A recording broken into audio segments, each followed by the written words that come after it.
Okay, I think we'll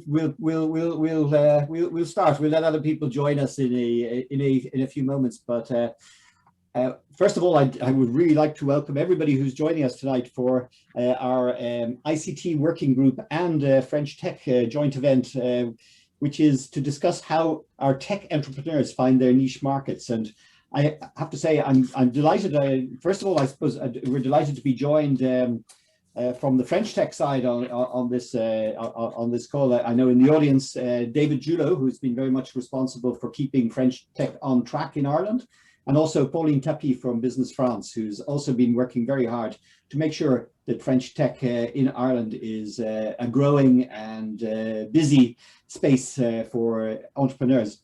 But I would like particularly to welcome our panel this evening. We have Mathieu Gorge, who's the CEO and founder of Vigitrust. Mathieu is an established authority on IT security and risk management with more than 20 years international experience. He's in high demand as a speaker at international security conferences, such as the RSA, ISSA, and ISACA, due in no small part to his reputation, experience, and the success of Vigitrust's 5 pillars of security framework. Mathieu is the chairperson of the ICT working group for the Chamber, and he's also part of the French Tech Dublin Steering Committee. I'd also like to welcome John Murat. John has over 20 years of experience and expertise. He's the CEO and founder of Adison.ai, a new generation AI-driven social recruiting SaaS company. Adison.ai leverages artificial intelligence with social media to understand and find hidden talent using programmatic advertising, which enables employers anywhere in the world to identify potential talent based on their skills, behavior, and other demographics to then reach them using attractive programmatic ads, as opposed to aids. And then I'd also like to welcome Sebastien Berlier. Sebastien is co-founder and chief sales officer at Hosting Power. Sebastien has created a Hosting Power in Dublin back in 2014 to address the lack of affordable and comfortable accommodation in Ireland, and believes in comfortable and fairly priced housing for all. And he and his company have managed to create the right conditions to connect tenants and hosts in a safe, fair, and professional way. So without further ado, I've asked each of the panelists to give us about 10 minutes to talk about basically how they found their niche. After that, then I'm going to open the panel to questions, and I know I have a number of questions, and I think we hope very much that people who are in the audience will also put any questions they would like to the panel. This session is being recorded, so we will be offering this session to all of our members and any other people from French Tech who are interested after we finish the webinar. But very good of you to join us now. And first of all, I'll hand over to Mathieu. Thank you, Eoin, and hello, everyone. So my name is Mathieu. As Eoin said, I am the joint, actually, chair of the ICT working group with Eoin as part of the FICC. And as Eoin mentioned, I'm also on the steering committee of the French Tech, and also involved with the Conseil du Commerce Extérieur Français. So I've been living in Ireland for about 25 years, and I've been working in cybersecurity for about 22 years nearly. I actually never worked in France, so I finished my studies in Northern Ireland, and then I got a job in Athy, County Kildare, in project management. Then I got a job after that, my first job in cybersecurity in sales, selling security training and selling network security solutions.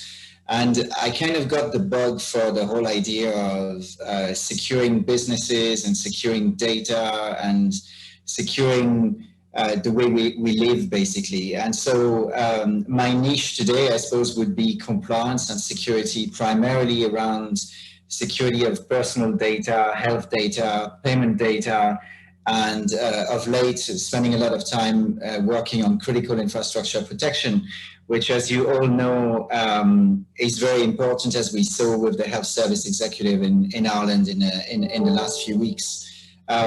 So I think that from my perspective, I got into my technical niche by chance. from going from one job to another, and then having great mentors. The CEO at the company that I was working with at the time, called Entropy, which was the biggest security reseller in Ireland back then, was very good, and he understood that I kind of liked it, and he sent me on a lot of training courses. I never actually studied security per se, and then the head of sales, John Ryan, gave me some excellent training on sales. So I was able to kind of start working on that, and then eventually I left, went on working for another company for less than a year, and decided that I wanted to create my own business, which is Vigitrust, which actually evolved. And the company is 18 years old, and we started out as value-added resellers. We then went on doing some training. We then went on doing some security assessments. After about 10 years, we started doing training as e-learning, our first product, and fast forward to today, we are a software as a service provider of governance, risk, compliance solutions, always around, still about security of data, security of people, and security of systems. So it's a buoyant market at the moment for security. It is a very crowded market, though. And it's crowded in Ireland, it's crowded abroad. If you do a search for compliance security software providers on Google, you're going to get about 600 names. And I must confess that Vigitrust is not one of the first companies to come up on that search, and we're addressing that at the moment. But nonetheless, we have some fantastic references in France, actually. Accor Hotel, Allianz, Credit Mutuel, and then in the US, we've got about 100 universities on our books. And we actually have clients in 120 companies. So one of the things that's really interesting about French Tech and about the ICT working group is that we all work together to promote our collective expertise in IT. And as you'll hear from the other guys, Sebastian's solution is based on SaaS, and it's around managing property. John is doing some amazingly innovative stuff using AI for recruitment. And so I think that we've got a great ecosystem that we can work from.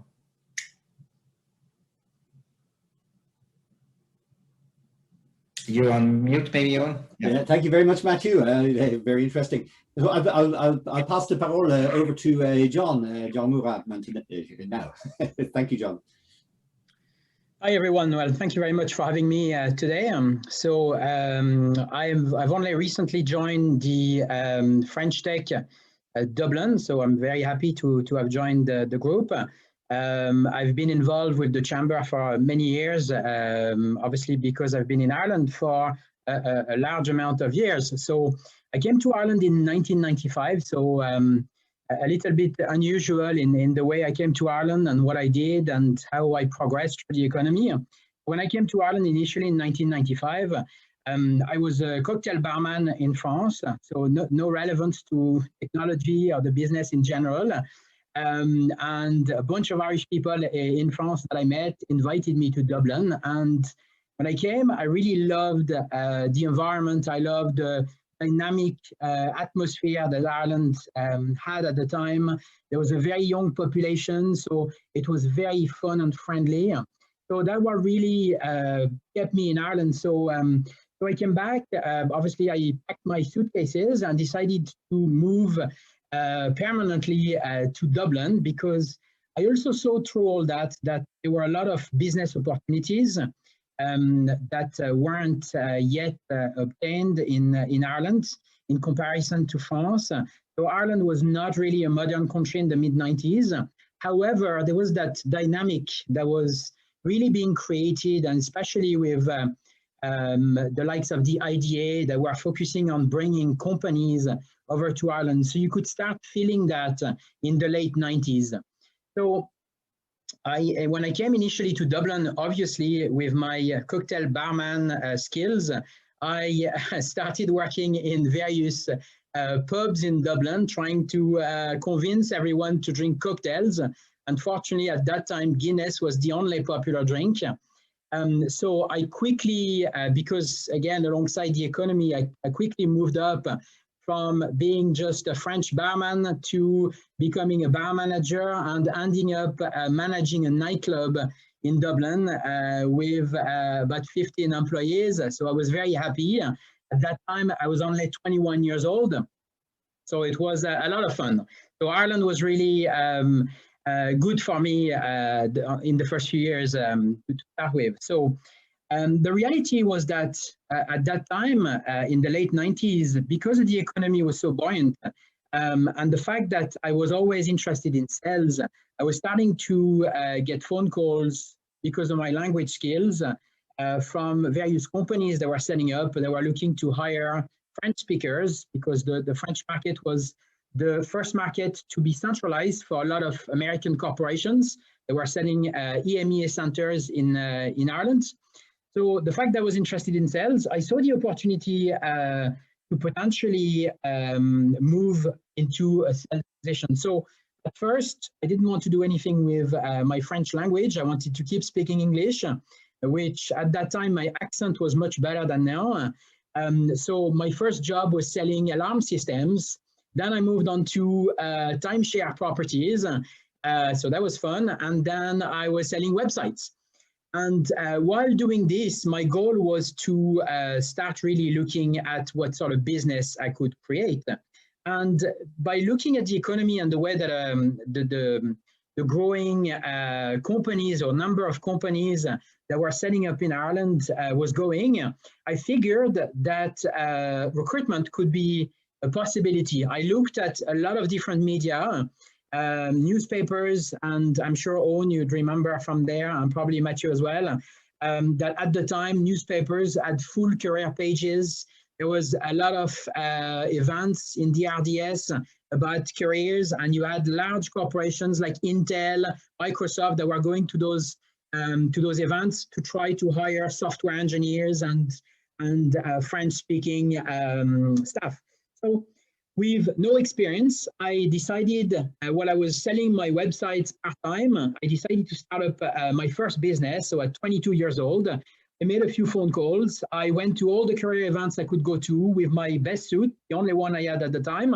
And I started hooking up some businesses. So with no knowledge, really, no deep knowledge in recruiting, I figured that this would be a great potential sector to go into. So initially, I started calling companies and started getting HP, Accenture. I had a great company, Vivendi Games, there was a French company, and they centralized the testing function in Dublin. So they were looking for French speakers that would taste the video game. So that was a lot of fun. So I started working in recruitment because I saw that this was an opportunity. So that was my first kind of entrepreneurship. From that, I figured that I needed to learn a lot more than my basic ability to understand what recruitment was about and what I needed to do to grow and get better. So I decided to send a few CVs, and I got invited by a few recruitment agencies in Dublin, and they were looking for a lot of recruiters at the time. So I chose to go to the largest recruitment company, and they took me on to do technology recruitment. So that's where technology came into my life. I was really interested at the time in recruiting technology professionals from all nationalities, any countries in the world, to bring them into Ireland. So that was my first great experience, and I moved up very quickly within the company. After 3 months, I was managing a team, and I really loved the sales within the human resources field. So that's something I decided to really make into a career. So from that was really the last time I actually put a CV together. Having learned enough of the recruitment space within a large recruitment company, I decided to go back to being an entrepreneur, have my own business. So I took my company, grew it over the course of a number of years to 70 people. We opened offices in Paris, in Lyon, in Barcelona, in Madrid, and also in Geneva. We became a major actor in international recruitment. I managed to get the opportunity to be a partner to very large corporations, You name them, I probably worked with them, from your Google, Facebook, Amazon, Tesla, who centralized operations in Ireland and in Europe. We also worked with a lot of French companies like Doctolib, Louis Vuitton, and many others in very different sectors. They all had a common point. They were either setting up in Europe or expanding in Europe because the economy was doing well. And Ireland, for me, was really a great way to ramp up and grow my business because of the exposure that we had with multinationals that were based in Ireland and that were expanding. So that was more or less my kind of 22 years now in international recruitment. So in 2018, so I was doing very well. We were expanding the company and continuing to push, but I really wanted to go into the tech sector. So that's where I really research the impact of artificial intelligence into the human resources field, from a talent acquisition perspective to a talent management perspective. How could we use AI and machine learning and deep learning into an asset for us to be able to be better at what we did? So from that, I started a couple of companies. So one in Spain and my tech company in Dublin. And from Dublin, we started developing our software, Adison.ai, with the goal of having a solution for employers to be able to create digital recruitment campaigns, specifically on social media. I figured that because it was a talent war across Europe, we were all struggling to get the right candidate and enough of them. And Ireland has been through several phases of that. I figured that AI was great, but the way it was used wasn't enough. And I figured that social media was potentially the largest database, with 80% of the global workforce being present on the Instagram and your Facebook and so on. So I decided to see how we could develop algorithms that would enable us to really identify, understand users on social media and get them to belong to particular groups based on their skills, their interests, their behavior, what they followed, what they liked. So we wanted to create a personalized approach to be able to reach them using the techniques of digital marketing, so specifically programmatic advertising.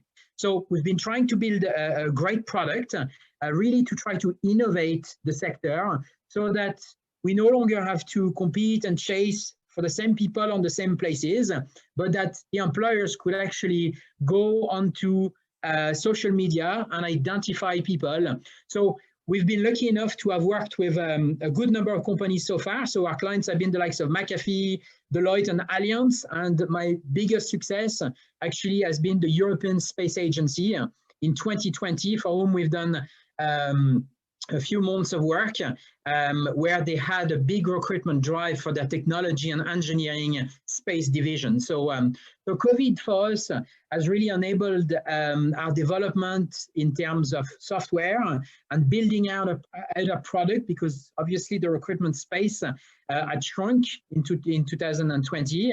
So we really focused on developing the technology. And today, so we have a robust software that we're going to continue develop.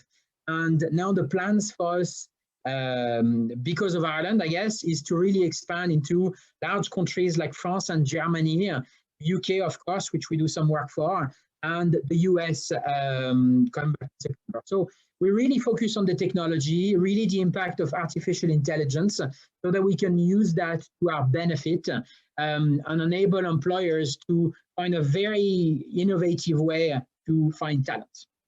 So that's my story. And a very interesting one too. Thank you very much, John. You've certainly been through a gamut of different changes anyway, yes. over the time. Yeah, for sure.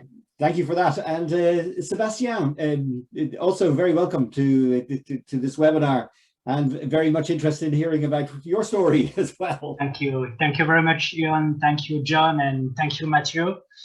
I'd like to start first with a short story, and maybe the audience and you, Eoin, John, and Mathieu can relate. Let's say you arrive in a new city to study or to work, and you need to find an accommodation, but you experience massive difficulty in finding a place. to stay due to the lack of accommodation in the market. So at the same time, there is a sea of unused bedroom in home across the city. So empty spare rooms that are currently being rented out. So it was, if there was a way easily to rent out this room without the stress, this would generate a significant additional income for the landlords. So something had to be done. And this is exactly why we set up Hosting Power with my business partner, Sebastien Lopez. So two Sebastians in 2014 in Dublin. So back in 2014, 7 years ago, to address the lack of affordable and comfortable accommodation in Ireland. Me and Sebastien, we knew each other as a friend and as a colleague. So as friends and colleagues, we were working in the same companies in Dundalk. So I arrived in Ireland, my first city was Dundalk. It was not Dublin, like possibly 90% of the French arriving in Ireland. And also we worked together in a company based in Dublin, Indeed.com, big name. So it was crucial for us that, and it's still crucial now, that we trust each other, not only on the personal way, but also professionally. We both always believed in comfortable and fairly priced housing for all. So we were living in Ireland long enough to understand the housing crisis and the living condition for some of our colleagues arriving in Ireland from abroad or arriving in Dublin from other cities, and also some students, they have difficulty to find room before landing in Dublin. So it was just a matter of creating the right condition to connect the host with the guest in a safe, fair, and the professional way. So 7 years later, 2021, Hosting Power has now over 2,200 comfortable and fairly priced rooms spread across Dublin, Cork, Galway, and Limerick. And we are now opening new areas in Ireland, such as County Meath, County Wicklow, Clare, Kildare, and soon the entire country. We have hosted thousands of guests from Ireland and internationally from more than 110 different countries all over the world. And I'm happy to say that guests from France are top of the table in number of bookings. We wanted to make it simple for everyone. That's for anyone. That was very, very important for us. So make it simple for us as a company, as Sebastien too, for the guests and for the hosts. So we have developed a fully advanced automation process, which includes an online booking system, of course, designed to be easy to use, that everyone can book a room in only 5 minutes on the website. So we wanted to make it simple. So thanks to this automation system, we have created, and we have the only accommodation company in Ireland, a unique market price algorithm that allowed us to maintain a fair price for hosts and guests. We run also multiple booking system, and we offer a unique and uniform rental condition across our platform. Our business model is very simple. Unlike our competitor, our service is 100% free for the host. We have decided that to attract more hosts. And so we do charge to the guest a one-off service fee at the time of the booking confirmation. So the service fee is not charged when the guests make their booking, but only when the host accepts the booking. And it's calculated according to the duration of the stay booked, not to the rental price. How did we find our niche? That's the topic today. As you may have understood, to find our niche market, we have focused in two directions: the host part to increase our pool of rooms, and the guest part to get bookings. So to find them, we have to understand who they are. So who are the hosts and who are the guests? So who are the hosts? We start. To become a host is fairly easy. You just need to have at least one room to let in your house on 7 days a week basis. And the most important, you need to make your guests feel welcome sharing your home. Each host has a different background, age, family, from from parents with grown-up children who left the house, so they have an empty room, to first-time buyers, so they have an empty spare room too. Who are our guests? The hosting power guests are all over 18. They are students or professionals. So those guests are busy, self-sufficient, so who study in the school, college, university, or work for a company.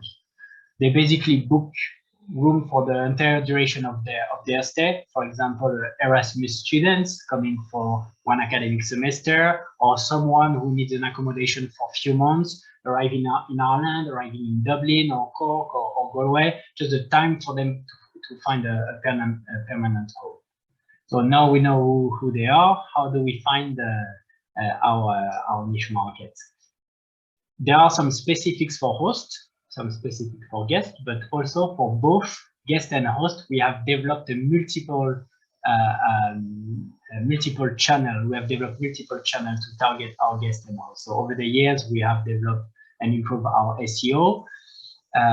We have made partnership with third-party websites, and also as now an established company in Ireland, the word of mouth is very important to get hosts and to get guests. As an online service, of course, digital marketing and social media are crucial for us. So we work with an online marketing and social media strategist to attract both hosts and guests. Now the specifics for hosts. At some key moments of the season, we define some key moments of the season to run online marketing campaign to boost also the host registration, such as before our busy season, for example, during the summer for the new academic year starting in September. And following much research, search and testing, because it's not easy to find the right strategy.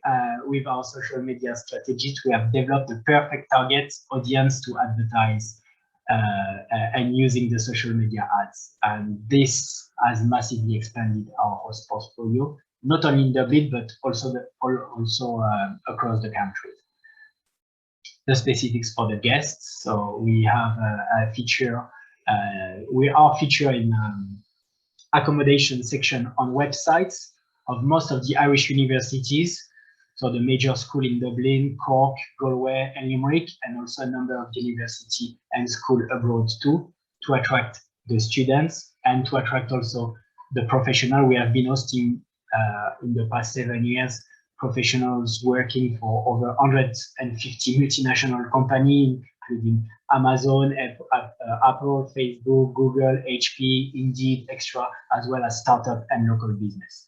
So the network has been huge for us. And we have also developed a very strong online community, and our presence on the social media attracts a lot of visibility and trust, because as some knows, trust in the accommodation online business is extremely important. We have heard story about scams and stuff, so that's the social media and the trust, the word of mouth, and the time we've been running the business has been extremely important for us. And now, what's the future for hosting power? The automation of our custom system allowed us to duplicate the business model, and so we have proved it in Ireland. That's kind of the core of our business idea, I would say, having an automated system instantly duplicable in Ireland, but also internationally. So we have created and built hosting power in Dublin, and also understood the industry in Dublin. So we have successfully expanded a few years later in Cork, and Galway, and Limerick, and using the same methodology, the same technology.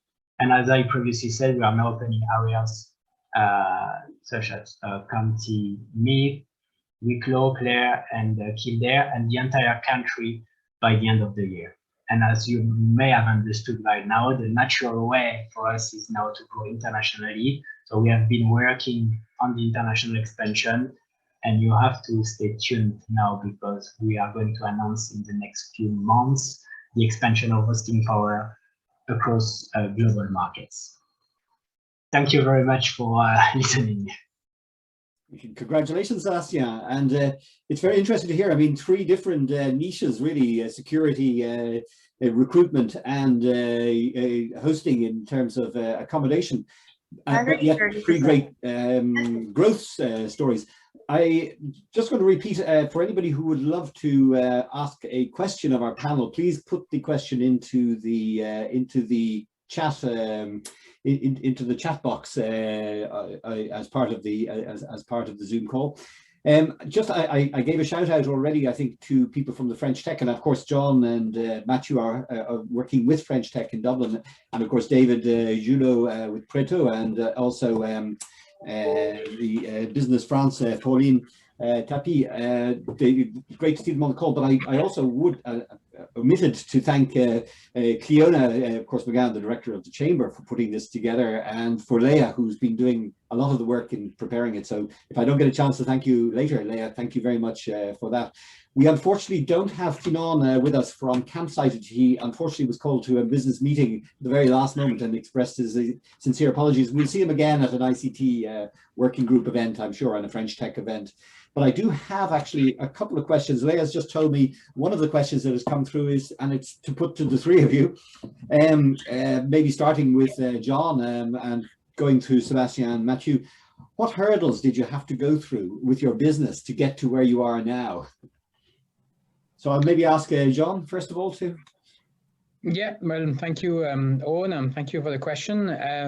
Well, I guess, first of all, when you are in a different country, you have to really understand how things work. Now, we were lucky enough in Ireland to have a quite easygoing administrative process.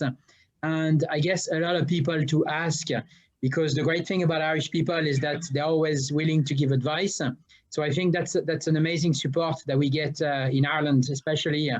So in terms of the hurdles, I mean, of course, there are some challenges that you have to confront, especially when you're trying to, like Sebastien is trying to do, when you're trying to go internationally, because you need to understand how you're going to be setting up somewhere else, how you're going to be branding yourself, and you need to kind of constantly renew yourself in terms of your own marketing and try to apply it to the right location that you're targeting.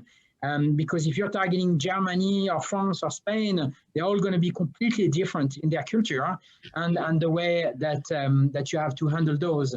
So in the same way, when you're handling people, whether they're employees or partners or clients, you need to also adapt yourself to the right level. And I'd say that in order to overcome potential hurdles, surround yourself with the right advisors, with people who have done it, and try to offset ideas of different people. Like with a prime example, Mathieu and myself, we do a lot of working together and we exchange ideas because Mathieu has a huge experience in the SaaS sector, which I don't. I have a huge experience in recruitment. My experience in technology is only recent enough. So Mathieu is a great source of advice for me in terms of what I need to do, what I need to change, and how I need to present. So yeah, I guess no very specific answers on the hurdles for myself, but I guess overcoming certain difficulties can be taken on by asking for advice and surrounding yourself with the right people. Maybe put the same question to Sebastien. Yes, thank you. So for us, the first challenge, and this is actually related to the topic of the day, was to define for us the right balance between acquiring new rooms and attracting guests to book rooms. This is like very specific to our business, but actually that's extremely important, and that's the key point for the business in the accommodation. And that would be, I believe, the same if you work in a hotel or a campsite or anywhere for us. And as an online company, it's even more crucial. So basically, like if we get too many rooms, our occupancy rate will be too low and the host will be disappointed. And if we get more guests than room, there will be no rooms available on our websites, and we'll miss a lot of business opportunities, negative feedback, negative feelings, and that could tarnish the company image. So this is very specific and very related to our business. But that something, when we started the business, we really have to understand how to find the right balance. And I think experience was the key, because after we had to duplicate the business in other cities. So definitely. And also something maybe we can talk a little bit about today. We've just faced an extraordinary period during the pandemic. We had to all of us to reinvent ourselves. So the accommodation industry has been seriously hit, as you guess. And as always, we had to adapt to the situation. As an entrepreneur, this is possibly like a daily challenge for us to reinvent ourselves. And so for us, for example, our business was extremely related to international travels. So as the international travels were extremely restricted, we have opened our services during the pandemic to people already living in Ireland. And also we have spent more time to work on the development on our technology, the automation of the technology, and also the future, the geographic expansion. So that would be really the hurdle and how to manage it. Yeah, indeed, definitely. Mathieu, the same question to you. Yeah, so I think that the main hurdle when you get started is to fund your business. Beyond finding the idea and the niche and so on, how are you going to fund the business?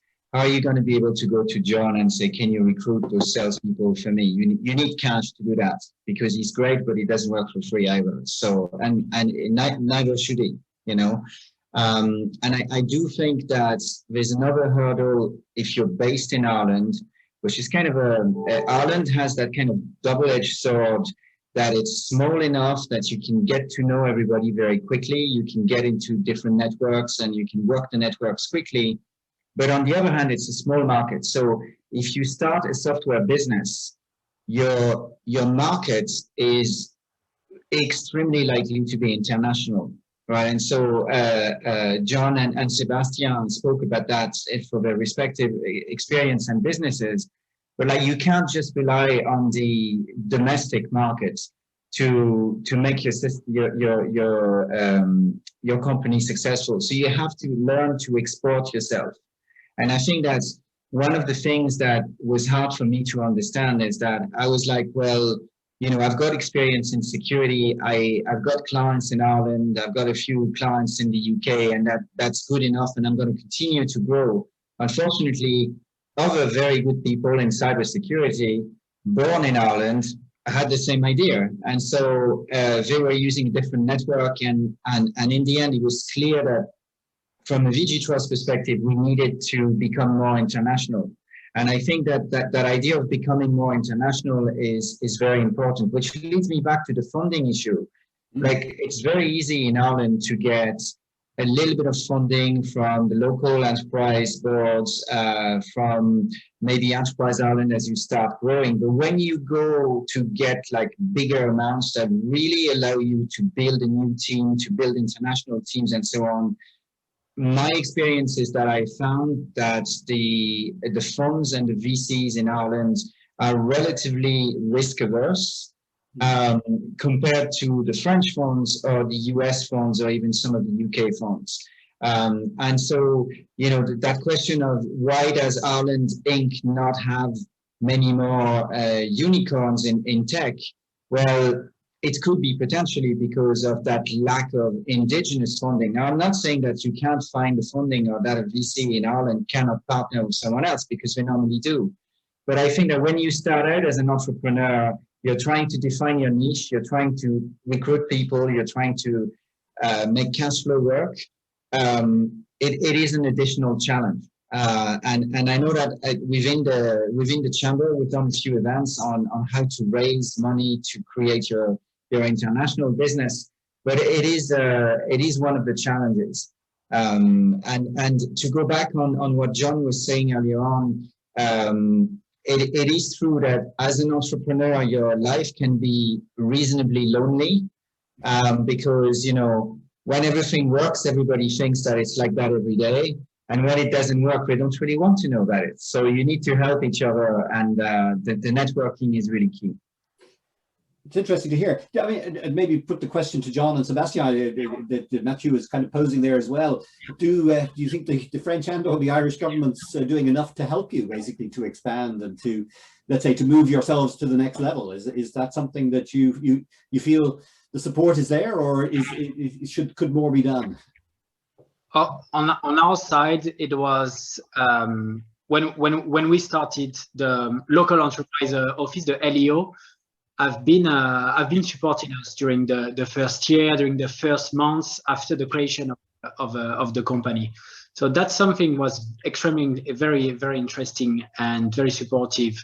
Like they offer what they call a start your own business course with a range of topics to understand the basics of the business, such as it was like marketing course, accountancy, management. So that was very useful when you have no experience and no clue as an entrepreneur. That's your first business. So, and you could also network with other new entrepreneurs. And LEO, the local enterprise office, because this is the experience I had, was offer a mentoring. And this is a one-to-one meetings with experienced mentor, usually experienced entrepreneur, to understand the obstacle, the question we may have about the industry. And that was very helpful, because when you start a business, you don't know, or maybe you know, but you can't imagine how you have to be your own accountant, your own marketing manager, your own, and every day you have a new challenge. A new challenge. So yeah, that's really the main help we had, and it was a great kickoff for Hosting Power. Great support.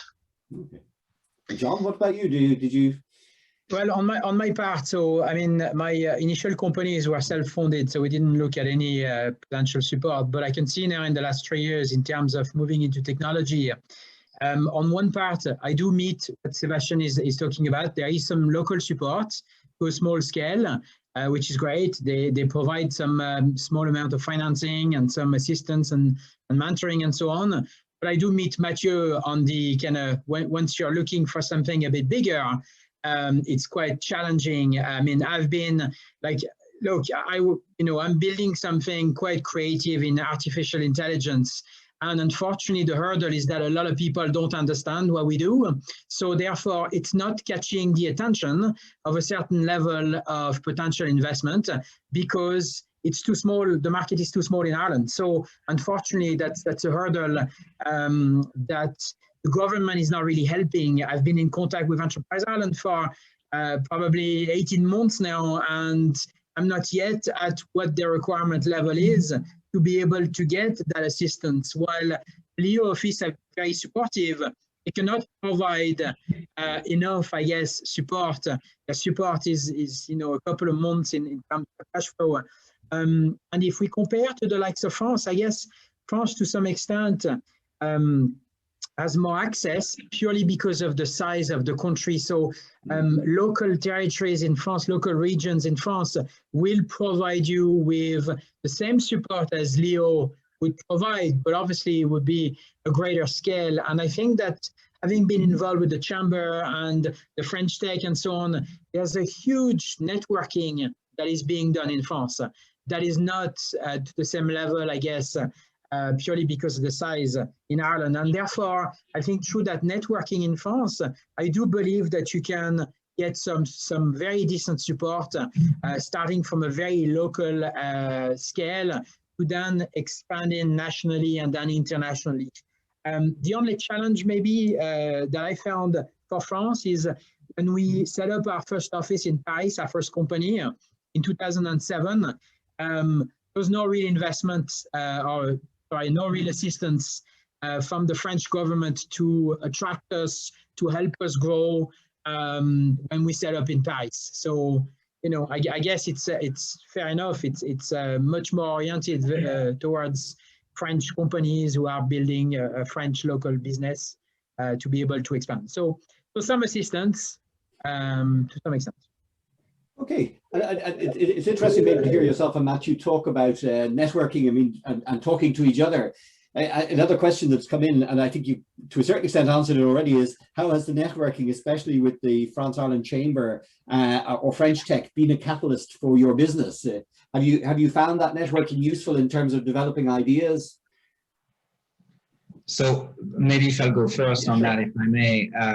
So I've been involved with the Chamber for many, many years, and I do believe that since we've had the working groups, the ICT working group and the other groups within the Chamber, and I know that John is involved in the HR group, and you're involved in the group for small businesses, that this is good because it's actually targeted at a specific industry or a specific type of companies, and that there's a lot of goodwill, right? So once you're an entrepreneur, you work 24/7, whether you think you are working or not, because you're either working or thinking about your work or thinking about what you haven't done as work. And so you're always switched on for work. And so even though we have some events within the Chamber that are more like social events, the networking is really important. From the French Tech perspective, I think that France Inc., so to speak, is really trying to set itself up as a great platform to create tech companies, and also great collaboration between all of the different French Tech hubs. So for instance, French Tech Dublin, we're collaborating with French Tech Lyon. We're doing some other work with other French Techs in other countries. I'm currently doing some projects with French Tech in New York, and I think it's a great community, and it's also fully endorsed by the government, fully endorsed by the president, who actually, if I'm not mistaken, actually came up with the idea when he was minister many years ago. And so you can see that drive, right? So if you compare that to what's happening in Ireland, we have certainly in my industry, you've got Blockchain Ireland, you've got Cyber Ireland, you've got ICT SkillNet, you've got the working groups from IBEC and others, and they're all very good in their own right, but they all go slightly different directions. I think French Tech is really good because we're all driving the same agenda with local flavors, but the core agenda is the same. Whereas I think in Ireland right now, there's industry-specific agendas, but there's no nation agenda from a tech perspective. And it's too bad, because Ireland has, and maybe John can back me up or not on that front, but Ireland is creating a lot of very good graduates in tech, right? So we've got very good universities here that produce very, very good people. And so we need them to produce those people that are going to be useful for our companies. Otherwise, they'll just go somewhere else, and that's one of the other issues that we have. John, do you want to add to that? Yeah, well, I mean, I certainly concur with what Mathieu is saying, that from the catalyst aspect of the French Chamber and the French Tech group, there's certainly a very good dynamic that is created. Over the years, I've seen changes in the Chamber, and purely because of the nature of the Ireland versus France membership, that there were waves where at some point there were a lot of French, at some point there were a lot of Irish. And so that does create a variation in terms of the networking that you can do. I mean, going back maybe 15 years ago, I remember at some point there was purely only expats from the French companies that were here for 2 years. So they did like to take part, and they were great contacts to have. And I've done business actually because of that. But they weren't the most long-term engaged type of people, On the contrary, when you had a majority of Irish members, it was maybe too Irish and not enough of that mix. But certainly, I agree with Mathieu on the French Tech side. The government is trying to certainly push that networking aspect, and that does give us a lot of scope. I mean, we're trying to help small companies. Same way we're creating contacts for ourselves as well. And we're taking part in their potential assistance. Mathieu and I did the Web Summit in 2015 with David and a few other people. And it was great to see a lot of French tech companies that were pitching in the RDS in Dublin. And it was really, I was proud of being part of that, helping them and coaching them through that process of pitching and trying to, put their ideas on the market. And so the networking side is certainly hugely important, as we mentioned. And I think that the French government is definitely, doing a lot of work through the chamber and through the French Tech. Sure, and actually, I would have to say, I think we've had some ambassadors and the team from the embassy doing a huge amount of work, actually, basically to bring us all together, to French and Irish entrepreneurs within the Irish market, and doing a huge job. What about you, Sebastien? Do you have anything? Yeah, I can't be more agree with John and Mathieu. So they have pretty much said a lot about the FICC and the French Tech. But yeah, for us, the French Ireland Chamber of Commerce has been playing a significant part of the evolution of hosting because of the networking of the Chamber of Commerce, meeting brilliant entrepreneur too. Also the French Chamber of Commerce offer a lot of events, meetings with corporate members, supports the entrepreneurial spirits too. So I've been fortunate to meet over the years great people. Some are speakers today, Mathieu, and a good number for a good number of years now, and also people are in the audience today. So this network, and that's absolutely priceless. Okay. And I suppose it's maybe not so much a question for John, because I know John works in the recruitment space and provides people with really good people. But do you have access to good staff? Is there enough staff available? I think I detected, from Mathieu saying that good people are not necessarily staying in Ireland or not necessarily available. But do you have access to enough staff to grow your business? Are you asking Sebastien here? I'm actually asking Mathieu and Sebastien, probably more than you, John, because I know you provide good people. Give you the background, the back door of it. Yeah. Yeah, sure. So yeah, so for us, I think there is indeed access to good staff here in Ireland, and I would say from experienced staff to freshly graduated staff, because well, first of all, we know Ireland is a vibrant country. Business-wise, there is like a large range of companies, from startups to worldwide group. We know I won't list the name of the company based in Ireland, especially in Dublin, but also in other cities like Cork or Galway. So it's an attractive country, and Dublin, I know, has established itself as one of the tech capital of Europe and in the world. I think it's been ranked in the top 20 tech company or tech city in the world for the past 5 years. So yeah, so we have access, and the more company are coming, more staff are coming, and after it's a circle, a very positive circle. And also there is a good education system with higher education programs and reputable schools such as, Trinity College, UCD, a good number of Institute of Technology all over the country. I think, Mathieu, you already mentioned this part earlier today. So I think all together, this combination offers indeed a good access to good staff here in Ireland and in Dublin. So I have a slightly similar, a slightly different experience, in that I would agree with you that the quality of graduates that are coming out is good. I think the access is not as good. I also think that certainly in security and compliance, some universities have missed the mark. And the reason for that is they went out to create a lot of forensics people about 10 years ago when,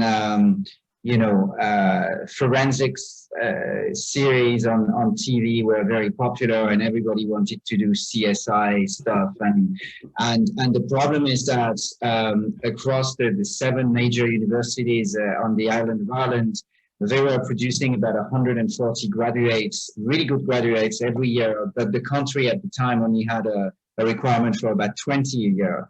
So these people are now gone to France, to Australia, to Germany, to the US, and they're probably not coming back. Ironically, now that we see that Ireland is not immune to cyber attacks and so on, that now we need those forensics people, they're not necessarily here to get. And I think that there's another issue currently with regards to, and especially in Dublin, with regards to getting good graduates. And that's the issue that you address with hosting power is to go back to your initial storytelling. You arrive in Dublin and you're like, okay, I'm going to make €2,500 euros per month net, which is way more than what I would make with my first job in France. But there's no accommodation for me, right? And so, and the cost of living is really high. And I think that we need to balance all of that. And now you touched on the impact of COVID. From our perspective, we were able to onboard a good number of new staff that John actually found for us, and remotely, and so they've never actually worked in the office. But when things get back more to normal, I do have a concern that, yes, they can use hosting power at the beginning, and that's amazing. After 9 months or a year, they'll probably want to get their own accommodation, which is quite natural. And they're probably not going to be able to get that in Dublin. And that is one of the issues. It's like it's a double-edged sword for Ireland Inc. You're right, Mathieu. I think that is certainly being shown up in a lot of the studies that have been done recently. How about you, John? From a backdoor perspective, I know you're supplying staff. Is there enough for you to supply? Yeah. So I mean, I could go into great ins and outs of the situation. I guess to maybe summarize it a little bit, Ireland has been going through waves, and the unfair advantage that Ireland had 20 years ago in 2000 was the ability to attract huge corporations. So people rushed to come to Ireland like if it was a gold rush.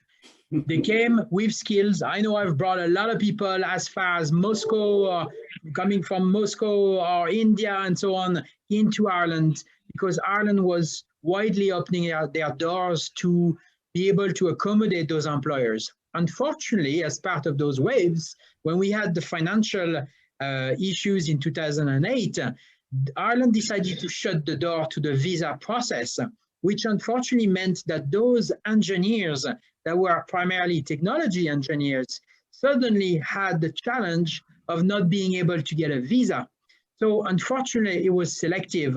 And from that point, I saw Ireland really change, because the other countries were able to start to attract as well additional companies and employers to centralize their operations. So the problem, Ireland's success got up, and Ireland became a very expansive country. And as Mathieu mentioned it, and obviously Sebastien addressed it, the location, the properties became a huge issue, because in any other European country, you spend 30% of your salary onto your rent. In Ireland, you spend 50 or 60% of your salary on your rent, especially if you want something nice. So unfortunately, the way Ireland was so popular, it prevented at some stage the ability to bring enough talent to Ireland. And now it's even more highlighted, because we're faced with the fact that a lot of corporations are choosing to also set up centers in Portugal, in Spain, and so on, competing with the Ireland as a location. And unfortunately, those engineers are currently looking to go over there because the salaries are the same, but the cost of living is better. So is more attractive. So unfortunately, Ireland is finding it more challenging to attract. Now, if you come back to me in a month's time, we're currently doing an event that we're preparing for mid-July with the Analytics Institute to bring data scientists, the new very fashionable skill set. We're going to try to bring hundreds of data scientists from all over Europe to come and relocate to Ireland for all those new centers that are being created. Well, that's great. And I'm sure Sebastien will be only too delighted to help to try to make sure that everybody can find somewhere at a good rate. But that's a great initiative, and I think it will be very interesting to see how that goes. I know we've passed the 7 o'clock mark. There were a couple of things I was going to ask you. We probably close up by about, say, 7:15 or so. But just first of all, to say thank you. David Julot has just been on saying you are dead right, John, that networking is key. We're currently with the French Tech, currently working with French Tech, Le Havre, Barcelona, and Genoa on a smart harbour initiative. So that's that's also great international networking as well as national networking in relation on the Team France export side. But Cleona has posed a question actually, and she just said, "Great stories and thank you for sharing." She said, "Do you believe that the strong entrepreneurial spirit you have is something you are born with and deep-rooted, or something you can learn or be attracted to later in life?" And I think I'll associate that question with another question that we got in, which was basically to say, what is the life of an entrepreneur like? So, and I think those are two questions I'd probably put to each of you, and maybe start it off with Sebastien actually on this particular occasion. Yeah, it's a very good question, and it's hard to reply before you have the experience as an entrepreneur, because you can just believe an entrepreneur life is like this or dream about it. But since you haven't been an entrepreneur, you won't know if you would like it or not, or if you're born entrepreneur or not. But yeah, the flame, the vocation, or the dream has always been there, definitely for various reasons. And I will reply by the question of Cleona. Thank you very much, Cleona, for your question and your question, Eoin. So what's the life of an entrepreneur like? First of all, and this is what I think every entrepreneur have been always wanted to, and why we're an entrepreneur is to be creative. So implement your idea, and not only thinking about your idea, but actually build the idea. So that's extremely important. Also, it's an extremely important or excellent learning experience. So this is possibly the most multitask work or job you can have. You have to be sales, marketing, accountant, HR. You have nobody on top of you to guide you. So if there is any issue, if there is any error at the start, you have to learn by yourself. So this is very rich, not only in experience, but also emotionally. And this is very involving. So I think the emotion and the involvement is also a key of being an entrepreneur. That's what I always wanted to be. I didn't want to be only an employee. You can have a very exciting job too, but I think the emotion you have as an entrepreneur is unique. There is no day like other. You never get bored. You wake up every morning with a new challenge, with new responsibility.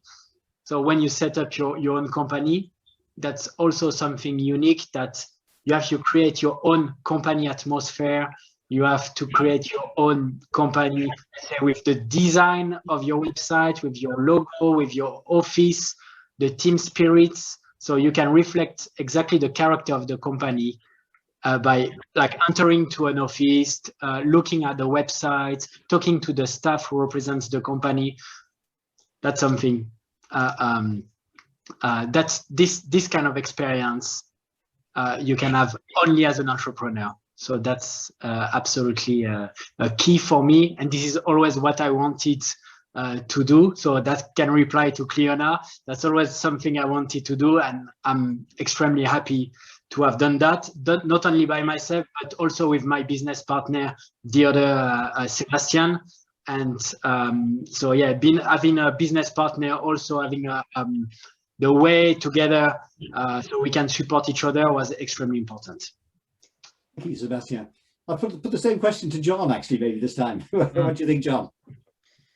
Well, I mean, technically, anyone can be an entrepreneur, that's for sure. I think that it's a question of how far are you willing to go, because being an entrepreneur is has a lot of positive aspects, and Sebastien mentioned some of them, and you know, you've got a lot of freedom, you can really create and innovate a lot of things. But I think that from a personality point of view, and it does match actually the three of us here, we all came from sales, so there is a common point in being an entrepreneur. But I think that you need to have a particular personality and ability. You need to be resilient, because unfortunately you have to face a lot of challenges, and sometimes alone, as Mathieu mentioned it, sometimes you don't have anyone to bounce idea. The two Sebastians are lucky. You have to be driven, because if you're not driven, you just can't make it. You have to be completely embedded in your company. There are no weekends because you're always on.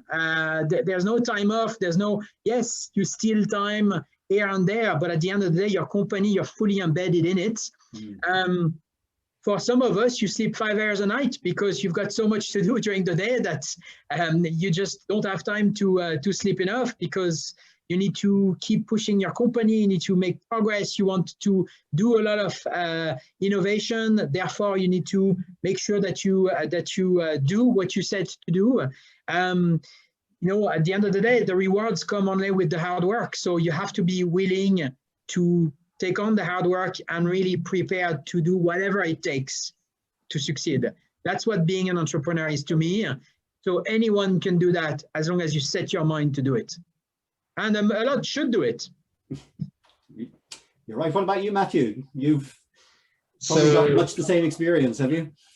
Yeah, I mean, you know, I think that there are two types of entrepreneurs. There are the folks that will have those creative ideas that Sebastien was talking about and will want to implement them and get started from nothing. And then you have another type of entrepreneurs that are the folks that have very good skills, and typically sales skills, as what John was saying, that will actually be able to grow a company. So we've seen entrepreneurs that never actually started a company.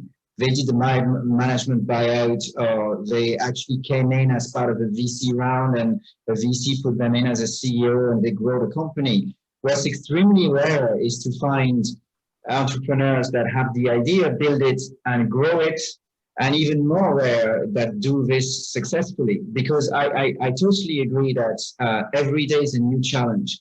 The analogy that I often use when people ask me, what's it like for you every day, is it's like every evening I've finished the jigsaw and I wake up and the next morning somebody moved the piece, but they didn't just move a piece, they actually changed the shape of the piece. And now I have to find a way to put that back together within the day. And so it's intellectually rewarding, challenging, but it's emotionally draining sometimes, as Sebastien was saying, but it's very, very rewarding.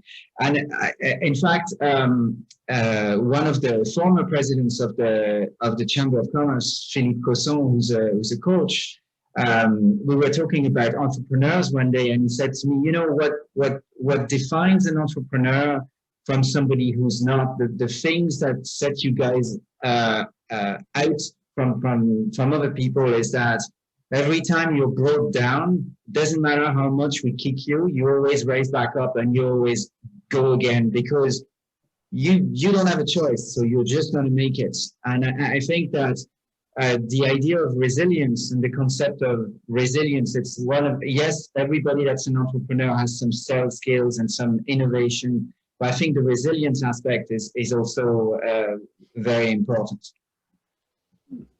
Thank you, Mathieu. And actually, sorry, one again, if I may add one question to the panel, and perhaps to each of you just before we finish off. An interesting question has come in, and it's just it's kind of asking, just in relation to what you do. You've all found kind of a niche, a niche which you have been able to run with and actually really make progress in. But do you see yourselves as a disruptor as well? This new term or whatever it is that, you know, there are disruptors in the market or whatever it is. Do you see yourselves and what you're doing at the moment as disrupting the market or not? Maybe ask Sebastien that first, perhaps. So what we try with, and that's why also I was talking, it was a bit technical when I talk about the room price algorithm, so that we try to get a fair market price for host and for guests. So we know, as I said during my 10 minutes introduction, that Dublin, Ireland has an artist crisis. So what we want is, and what we are doing now is really trying to get something was never been done in Ireland, because any company or any accommodation website or anywhere, there is no limit. There is no barrier, so you can put any price, anything. So that's just growing and increasing the prices and the rent. So what we want is just coming, and this is what we have done 7 years ago, and we are still doing, and that's why I can say we've been quite successful on, is to just shake a little bit the market and offering a good price, fairly priced, good customer service, easy booking system, everything easy, fairly priced. So we wanted just to make the life simple for everyone, which is very difficult here in Ireland, and the offer before hosting power and for other property is still very difficult to find an accommodation. So this is really our aim, and this is what we do. Okay, thank you very much, John. Put the same question to you. Yeah, well, of course, I would say you have to be a disruptor, but I guess the main point is you have to find the right niche market.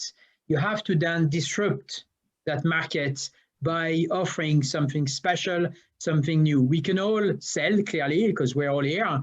And when you can sell, you can find a place in the market, but you can't be strong enough, you can't grow if you don't disrupt. So I guess as an entrepreneur, you have to find different methods, different ways, different avenues in which you can disrupt the market, because you have to offer something special. What I find is, funny enough, the disruptors that are in very new markets usually find it very difficult to grow, because they have to convince that there is a new niche market that they're trying to create. And on that back, then they have to convince people that they are disrupting potential markets. So it's always easier to go into a niche market and really act as a disruptor by finding something very, very specific into that market to differentiate yourself and make sure that you can grow within that market and take market shares. But I do believe that being a disruptor has to be part of being an entrepreneur. Very good. Mathieu?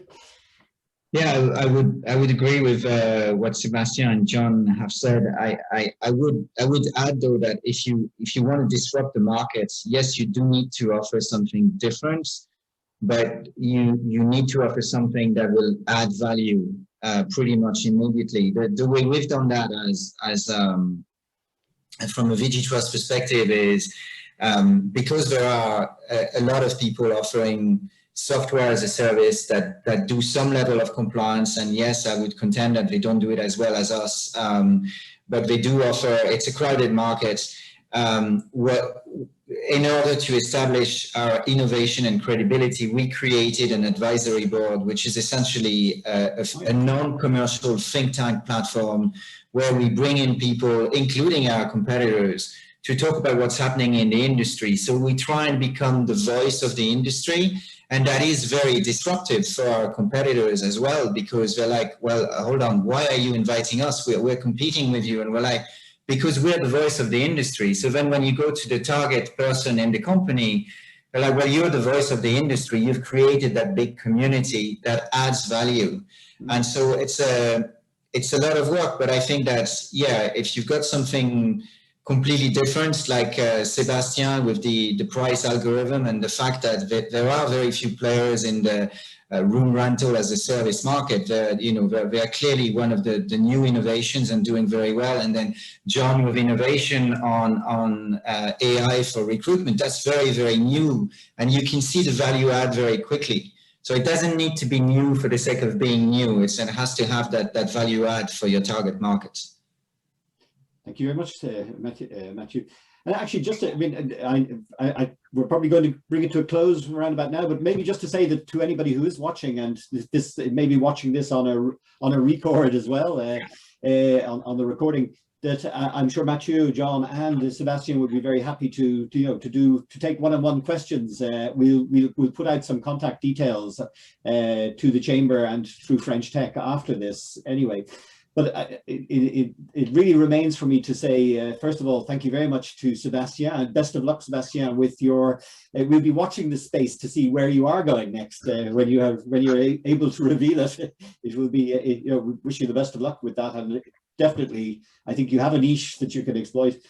John, I'm in awe really of what you do in relation to the talented AI and the recruitment process, and the very best of luck to you and Adison.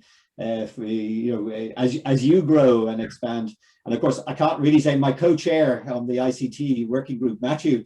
I understand today, or you've recently been awarded a new award as one of the top 10 executives, chief executives. Very richly deserved, I know, and you're very modest about it as well. And of course, your book, which I'm very delighted to be able to show to anybody who happens to come along at any meeting. Congratulations on that. And may we, on behalf of Sebastien and John and also Cleona and Leah, thank you for moderating and for driving this session. Well, listen, it has been my pleasure, and really thank you very much to Cleona and Leah from the France Ireland Chamber, and thank you very much to David and Pauline from the French Tech side. The best of luck with the and we really look forward to. I know there is another up and coming French Tech event which Pauline I know has been telling people about. It's coming up, I think, on the 15th. Which it looks to match budding entrepreneurs with companies that are coming in from France to see what the market is like. So really, the best of luck with that, and I hope that attracts a great crowd. But the three of you, thank you very much for being the panel this evening. You've really, certainly, I think, given us all food for thought, and the best of luck in the future. And I think probably we close the session there. But thank you very much. Thank you very much. Thank you very much. Bye. Bye.